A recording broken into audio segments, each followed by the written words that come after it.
Eu sou a pastora Vânia Ramiro e estamos aqui de novo para mais um podcast falando Descansando na Graça. Hoje eu quero falar com vocês sobre Romanos 8, versículo do 16 ao 26.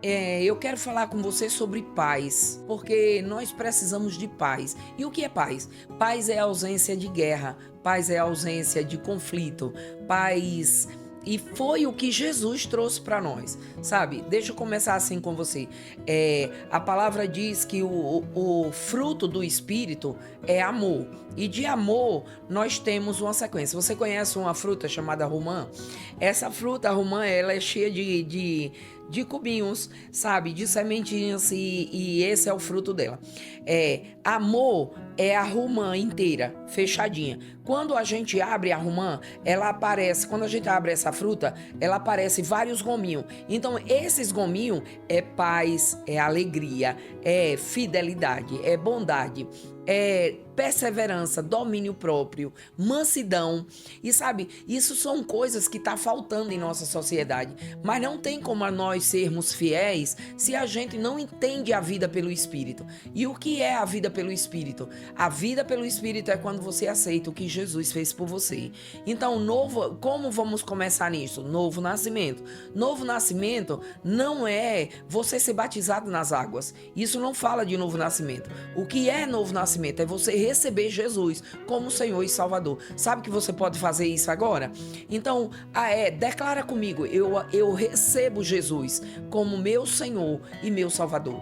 Então, nesse momento, o Espírito Santo vem habitar dentro de você. Sabe, ao contrário do que as pessoas pensam, o Espírito Santo não sobe nem desce. Ele não está no céu vindo quando eu preciso dele. Não, ele mora dentro de mim. A palavra disse, Jesus disse em João 14, ele diz, olha, eu vos darei, quando eu subir, eu vou te dar o Consolador. E sabe a palavra Consolador? Ele está dizendo assim, eu vou te dar um da mesma espécie e capacidade que eu sou. A imagem igual a mim, da mesma espécie e categoria. Eu vou te dar uma pessoa para morar dentro de você. E ele diz nesse mesmo versículo, no 16, que ele vai estar para sempre conosco. Ei, não é fora, é dentro. A partir do momento que você declara que Jesus é seu Senhor e seu Salvador, e eu não estou te dizendo para você ir para uma igreja, isso independe. Novo nascimento independe de você frequentar a igreja, de você querer conhecer a Bíblia, de você fazer algo para Deus. Por quê? Porque novo nascimento tem a ver com a questão eterna. E olha, eu vejo muito amor de Deus nisso. Ele deixou que você escolhesse. Você quer passar a sua eternidade? Nós temos uma idade na Terra. Vamos dizer que a pessoa que mais viveu na Terra viveu 110 anos. Então vamos considerar isso. 110 anos no mundo é muito tempo, não é? Pode ser que eu queira viver de qualquer jeito, mas a decisão eterna é sobre eternidade. Não é sobre 100 anos. É sobre milhares de anos na eternidade. Então, o que é que eu quero viver na eternidade? Eu quero viver céu ou eu quero viver inferno? E olha, eu vejo muito respeito de Deus a respeito do humano, sabe? De nós humanos. Ele deixou que nós escolhêssemos. Deus não é um ditador como as pessoas pensam. Ele é um Deus amoroso, ele é um Deus bondoso. A palavra que eu tenho para Jesus em nossas vidas é gracioso. É graça derramada, é graça abundante. Então vamos voltar para esse ponto. Ele diz o seguinte, olha, Jesus veio para que ele me desse paz. Jesus pagou o preço pela paz. Ele disse, olha, eu lhe dou uma paz que o mundo não dá. Isso é o que Mateus vai dizer. Ele diz, olha, eu te dei uma paz que o mundo não dá. Ó, dinheiro não dá, relacionamento não dá. Agora, a paz que Jesus dá, a gente vai viver bem nossos relacionamentos, vai viver bem. Às vezes a gente pensa que é só viver em paz com pessoas. Não, é viver em paz conosco. O evangelho é para nós. E Romanos 8, que eu quero focar em Romanos 8 para você, é você entender a vida pelo Espírito. E a vida pelo Espírito é nenhuma condenação há para aqueles que estão em Cristo Jesus. Isso é o que Romanos 8:1 vai dizer. Então, eu quero que você entenda o que é viver pelo Espírito. Eu tenho o meu Espírito, que agora nasceu de novo. O Espírito Santo, ele vai dizer em 1 Coríntios 6,17, que ele é aquele que se une ao Senhor, é um só Espírito com ele. Então, se ele é um só Espírito comigo, ele se tornou meu Espírito. O Espírito Santo agora é meu Espírito. E ele está quando? Ele está para sempre comigo. Então, o Espírito Santo é o espírito de conselho, é o espírito de sabedoria, é o espírito de entendimento, é o espírito que me revela a Deus, que me revela a mim mesmo. Então, essa vida pelo Espírito, que eu tenho em meu espírito, eu tenho agora que fazer uma outra coisa. Aí a gente vai para Romanos 12. Eu estou falando a você como viver a vida pelo Espírito. Resolvemos a questão espiritual. O Espírito Santo é meu espírito. Agora vamos falar da nossa alma. Nossa alma, ele vai dizer que eu preciso renovar, transformai-vos pela renovação do vosso entendimento. Então, essa é a parte que me cabe. Não é fazer sacrifício, não é subir um monte, não é se ajoelhar. Se você quiser se ajoelhar, você pode. Se você quiser subir um monte, você pode. Mas entenda que o Espírito Santo agora está dentro de você. Então, você sobe o monte com o Espírito Santo e você desce o monte com o Espírito Santo. Você se ajoelha, você se levanta, você ora deitado, dormindo, correndo, no seu carro, onde você estiver. Nessa vida moderna é muito difícil a gente ter tempo de subir no monte ou fazer outras coisas, ou se trancar dentro de um quarto. Mas o que eu quero te dizer é que você tem toda a comunhão com a pessoa do Espírito Santo para sempre dentro de você. Então vamos lá.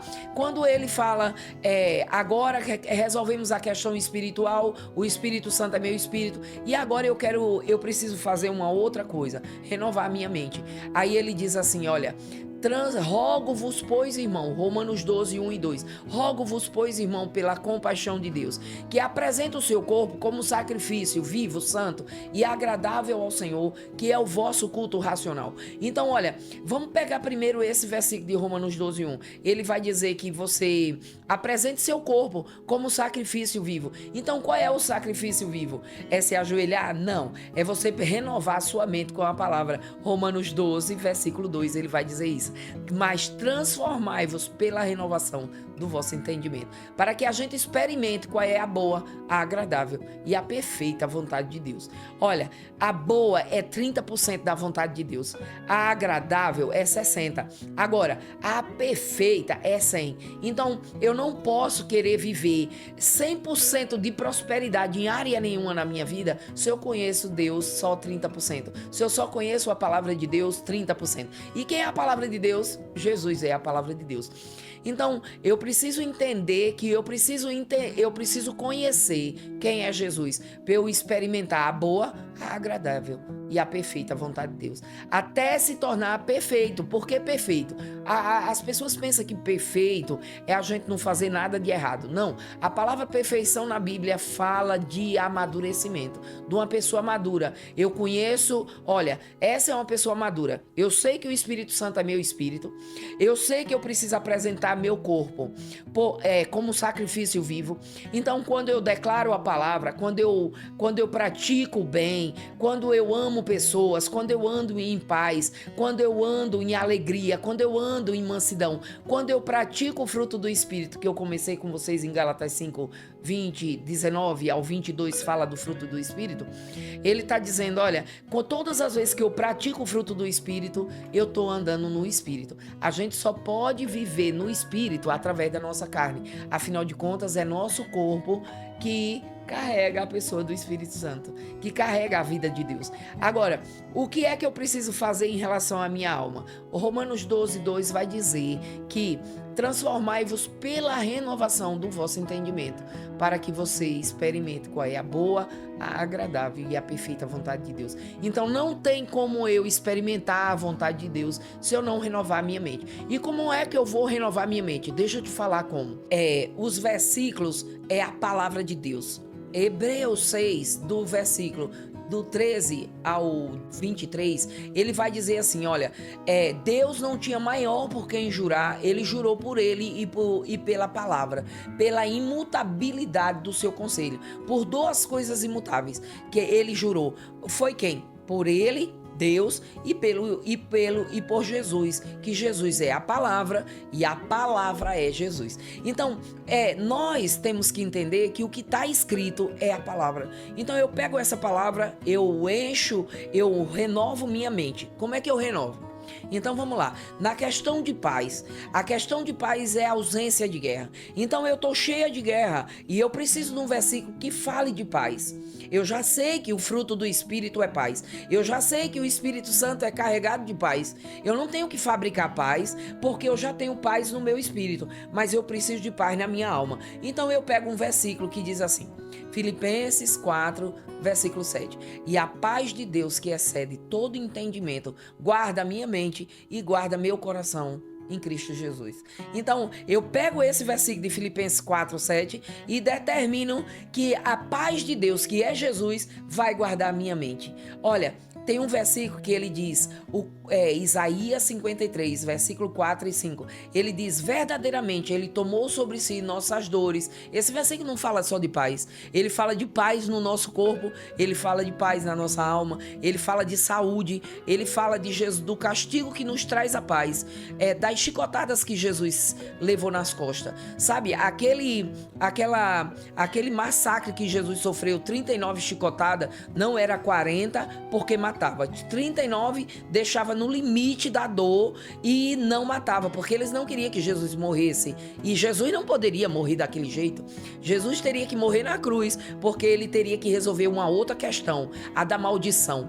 Gálatas 3,13. Então, quando Gálatas 3,13 diz, olha, ele nos resgatou da maldição da lei, se fazendo maldito em nosso lugar, porque existia uma maldição dizendo, maldito todo aquele que for pendurado no madeiro. Jesus não tinha como morrer de outra coisa, ele não ia morrer das chicotadas. As chicotadas, aquele flagelo tinha um alvo, tinha algo. Jesus tomou nosso lugar de tormento. Jesus tomou nosso lugar de guerra e o castigo que nos traz a paz estava sobre ele. Aí o versículo termina dizendo, pelas suas pisaduras fomos sarados. Então ele não fala só de uma coisa, ele fala de várias nesse versículo. Vou repetir ele, Isaías 53, versículo 4, versículo 5. Mas a gente vai ver isso também em Mateus 8, 13. A gente vai ver isso em 1 Pedro 2, 24.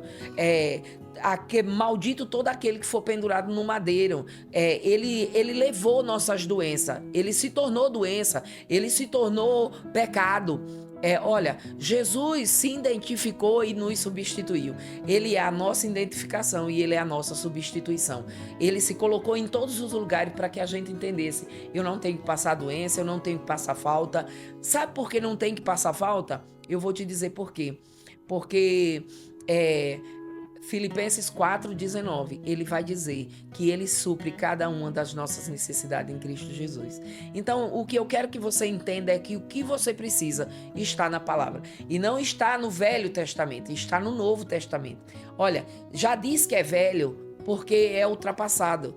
Aquilo foi escrito para os judeus, foi escrito para que a gente tivesse uma referência e nos mostrasse que o mesmo Deus de ontem é o mesmo Deus de hoje e é o mesmo Deus de sempre. Como diz Hebreus 13:8, que Jesus é o mesmo, a palavra é a mesma, Deus não mudou, gente. Ele é o mesmo de Gênesis, ele é o mesmo de Êxodo, ele é o mesmo da lei, ele é o mesmo da graça em Cristo Jesus. Então, o que eu quero que você entenda hoje é que Jesus é a nossa paz. Então, eu tenho versículos para guardar a minha mente. E 1 Pedro 1,3, ele vai dizer assim, olha, graça e paz vos sejam multiplicados pelo conhecimento do nosso Senhor Jesus Cristo. Então, Pedro já está nos ensinando como é que a gente vai viver em paz. Quanto mais eu conhecer a graça e a paz, e isso ser multiplicado. Como é que vai ser multiplicado? Eu já sei que Jesus é a minha paz, mas como é que essa graça e essa paz vai ser multiplicada em minha vida? Sabe como? Pelo conhecimento que eu tenho de Jesus, pelo conhecimento que eu tenho do que Jesus fez, pelo conhecimento que eu tenho de todos os lugares, de tudo que ele se identificou comigo e me substituiu. Então, guarda esses versículos de paz. Eu tenho paz que é fruto do Espírito. Eu tenho paz porque a paz que excede todo entendimento, ou seja, ninguém entende. Jesus levou um castigo, sabe, nas costas dele, para que eu tivesse paz. E eu fico pensando assim, se Jesus levou 39 chicotadas para eu ter paz, o mínimo que eu posso fazer é ter paz. Eu preciso ter paz, eu preciso andar em paz, eu preciso viver em paz. Então é o que eu quero incentivar você a desenvolver. Eu tenho uma paz que excede todo entendimento. Eu tenho uma paz que permanece para sempre. Porque não depende de mim, depende do Espírito Santo. E o Espírito Santo já está dentro de mim. E toda essa vida que está no meu espírito, através do Espírito Santo, através dessa renovação da minha mente, que eu já coloquei a palavra, eu já tirei os pensamentos de derrota, já tirei os pensamentos de guerra e coloquei os versículos. Minha boca confessa, minha boca declara para meu dia o que é que eu vou viver. Então eu vou viver paz e vou honrar o que Jesus fez por mim.